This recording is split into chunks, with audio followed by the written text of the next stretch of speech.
નમસ્કાર દોસ્તો, અત્યારે આપણે આવી ચૂક્યા છીએ ગુજરાતના બરવાડા તાલુકાના સાળંગપુર ગામમાં. અહીં આવેલું છે કષ્ટભંજન દેવ હનુમાનજીનું મંદિર. આ મંદિર સ્વામિનારાયણ સંપ્રદાયની વડતાલની ગાદી દ્વારા સંચાલિત કરવામાં આવી રહ્યું છે. આ વિડીયોમાં તમે જાણશો શ્રી કષ્ટભંજન દેવ મંદિર કે જે સાળંગપુરમાં આવેલું છે તેનું ઐતિહાસિક શું મહત્વ છે, અને સાથે સાથે આપણે શ્રી કષ્ટભંજન દેવની સંધ્યા આરતીનો પણ લાભ લઈશું. અને રાત્રિના સમયે થતો મંત્ર મુગ્ધ કરી દે તેવો લેઝર શો પણ આ વિડીયોમાં આપણે જોવાના છીએ. મિત્રો, આ વિડીયો તમે જે જોઈ રહ્યા છો એ વિડીયો મિત્રો જ્યારે શ્રી કષ્ટભંજન દેવ હનુમાનજીની 125મી શતાબ્દી મહોત્સવ હતો તે દરમિયાન શૂટ કરેલ છે. મિત્રો, કંઈ કારણસર આ વિડીયો આવી શક્યો ન હતો, પણ અત્યારે તમે આ વિડીયો માણી શકો છો. તો આશા છે કે દોસ્તો વિડીયો તમને પસંદ આવશે. વિડીયો પસંદ આવે તો અત્યારે જ વિડીયોને લાઇક કરી દો અને આપણી ચેનલ સબસ્ક્રાઈબ કરવાનું ભૂલશો નહીં. મિત્રો આપણે વિડીયોમાં આગળ વધીએ. મંદિરના ઈષ્ટદેવ કષ્ટભંજન હનુમાન દાદાની મૂર્તિની સ્થાપના સ્વામિનારાયણ સંપ્રદાયના ગોપાલનંદ સ્વામીએ કરી હતી. ગામમાં વ્યવહાર મંદ હતો ત્યારે સ્વામિનારાયણ સંપ્રદાયના સંત ગોપાલનંદ સ્વામીએ હનુમાનજીની અહીં પ્રાણ પ્રતિષ્ઠા કરાવી તેવું માનવામાં આવે છે. ગામવાળાના આગ્રહથી ગોપાલનંદ સ્વામી સાળંગપુરમાં વિક્રમ સંવત 1904માં આવ્યા હતા. ગામનો સૌથી મોટો પાળિયો એટલે મોટો ઊભો પથ્થર. મિત્રો, ગામનો સૌથી મોટો પાળિયો બોટાદના કાના કડિયાને આપવામાં આવ્યો હતો. મિત્રો, તેમને જ અહીં કષ્ટભંજન દેવની મૂર્તિ બનાવી હતી અને ગોપાલનંદ સ્વામીએ આ મૂર્તિની પ્રાણ પ્રતિષ્ઠા કરાવી હતી. મિત્રો, ગોપાલનંદ સ્વામીએ 200 સ્વામિનારાયણ સંતો અને 25 બ્રાહ્મણોની ઉપસ્થિતિમાં યજ્ઞ કરાવી સંવત 1905માં આસો વદ 5મના દિવસે હનુમાનની નવી મૂર્તિની પ્રાણ પ્રતિષ્ઠા કરાવી હતી. મિત્રો, હાલમાં જે નવી પ્રકારનું મંદિર બાંધકામ જે છે તે શાસ્ત્રીજી મહારાજે કરાવ્યું હતું. તેઓ લગભગ ઈસવીસન 1880ની આજુબાજુ મહંત પદ પર રહ્યા હતા. મિત્રો,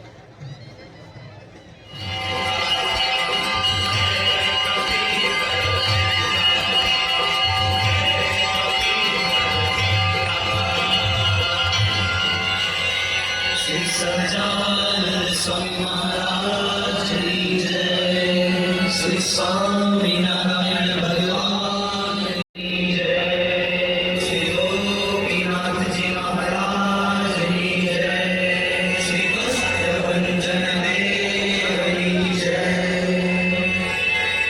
નીતિ પ્રવીણ નિગમાગમ શાસ્ત્ર બોધે, રાજાધિરાજ રઘુનાયક મંત્રીવર્ય, સિંદૂર ચર્ચિત કલેવર નૈષ્ઠિકેન્દ્ર, શ્રી રામ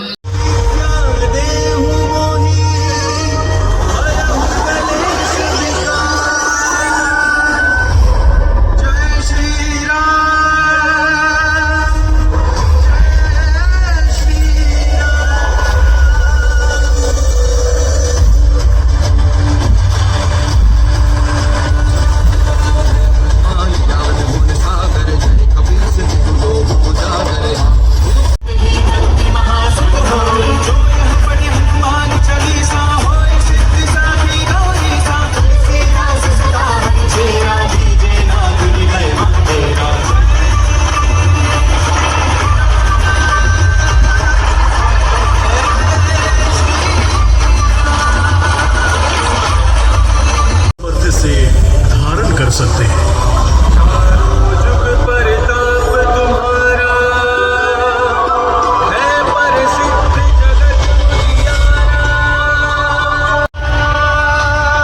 गदा के एक ही प्रहार से बड़े से बड़े पर्वत को भी चकनाचूर करने सामर्थ्य है. रामदूत अतुलित बलधामा,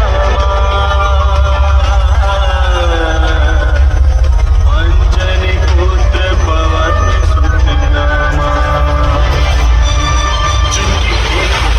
से सेवक बनकर रहे.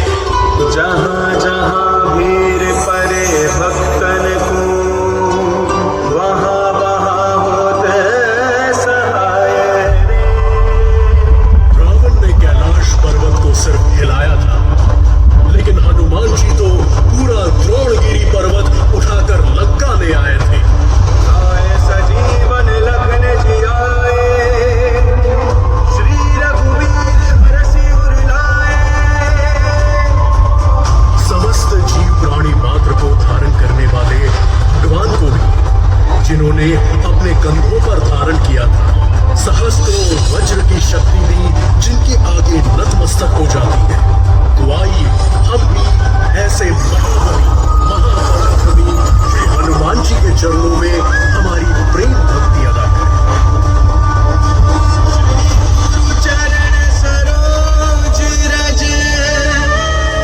निज मन मुकुर सुधारी बरनउँ रघुबर विमल जसु जो दायक फलचारी। મિત્રો આજે ડે 2 છે। આગળ વિડીયોમાં આપણે જઈશું શ્રી કષ્ટભંજન દેવની મોટી મૂર્તિ જોવા માટે અને સાથે સાથે આપણે તે મૂર્તિ વિશે પણ જાણીશું અને મંદિરના ઇતિહાસ વિશે પણ વધારે થોડી માહિતી જાણીશું। મિત્રો જેમ કે તમે જોઈ શકો છો આ બીજો ગેટ છે, ત્યાંથી પણ તમે અંદર આવી શકો છો। ટોટલ આ મંદિરે એન્ટર થવાના મુખ્ય 2 દ્વાર આવેલા છે। મિત્રો અહીંયા એટીએમની સરસ સુવિધા મળી જાય છે, તમને ફૂડ કોર્ટ પણ તમને અહીંયા મંદિરમાં જોવા મળી જવાનો છે। અને આગળ આપણે આ મૂર્તિની વાત કરીએ મિત્રો અહીં આવેલી વિશાળ પ્રતિમાની આપણે વાત કરીએ તો 6 એપ્રિલ 2023ના રોજ ભારતના ગૃહમંત્રી શ્રી અમિત શાહ હનુમાન દાદાની આ 54 ફૂટની પ્રતિમાનું અનાવરણ કર્યું હતું। આ મૂર્તિ 30,000 કિલોગ્રામ વજન ધરાવે છે અને લગભગ 7 કિલોમીટર દૂરથી પણ આ મૂર્તિ જોઈ શકાય છે। મિત્રો આ મૂર્તિ બનાવવાનો ખર્ચ લગભગ 11 કરોડ રૂપિયા થયો હતો એવું માનવામાં આવે છે। મિત્રો એક વખતની વાત છે, હનુમાનજીનું શરીર ધ્રુજવા લાગ્યું ત્યારે ગોપાલનંદ સ્વામીએ કાષ્ઠની લાકડી વડે મૂર્તિને સ્થિર કરી હતી, દેવત્વ મૂક્યું હતું। તે વખતથી જ આ મંદિરમાં ભૂત પ્રેત પિશાચ ડાકણ વળગણનો નાશ કરવા ભક્તો ઉમટી પડે છે। હાલમાં જે નવા મંદિરનું બાંધકામ છે તે શાસ્ત્રીજી મહારાજે કરાવ્યું હતું। અહીં તમને વિશાળ ધર્મશાળા પણ જોવા મળી જાય છે, તો ભક્તોને અહીંયા રહેવા માટેની જમવા માટેની સારી સગવડ પણ તમને મળી રહેવાની છે।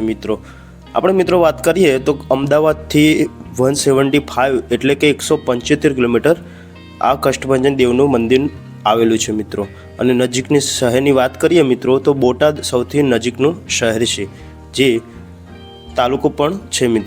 જેમ કે મિત્રો તમે આ વિડીયોમાં જોઈ રહ્યા છો શ્રી કષ્ટભંજન દેવનું મંદિર સવારમાં કંઈ આવું તમને જોવા મળી જવાનું છે। અહીંથી તમે શ્રીફળ પ્રસાદી લઈ શકો છો, અહીંયા તમને દાન કરવું હોય તો દાન પણ કરી શકો છો।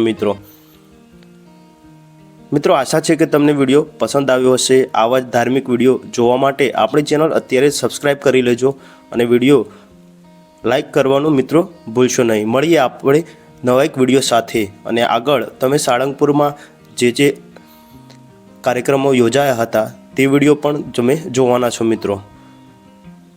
તો અહીં ક્લિક કરીને તમે તે વિડીયો પણ જોઈ શકો છો। જેમ કે મિત્રો તમે જોઈ રહ્યા છો 125મો શતાબ્દી મહોત્સવ દરમિયાન અહીંયા લાખોની સંખ્યામાં શ્રદ્ધાળુઓ શ્રી કષ્ટભંજન દેવ મંદિરના દર્શન કરવા માટે ઉમટી પડ્યા હતા। અને બહાર પણ બહુ મોટી સ્ક્રીન લાગેલી હતી, ત્યાંથી પણ ઘણા ભક્તો દર્શન કરતા હતા। તમે એમ જોઈ શકો છો આ હરિમંદિર છે અને એની પાછળ અહીં વિશાળ ધર્મશાળા આવેલી છે, ભોજનાલય આવેલી છે। તો મળીશું આપણે એક નવા વિડીયો સાથે।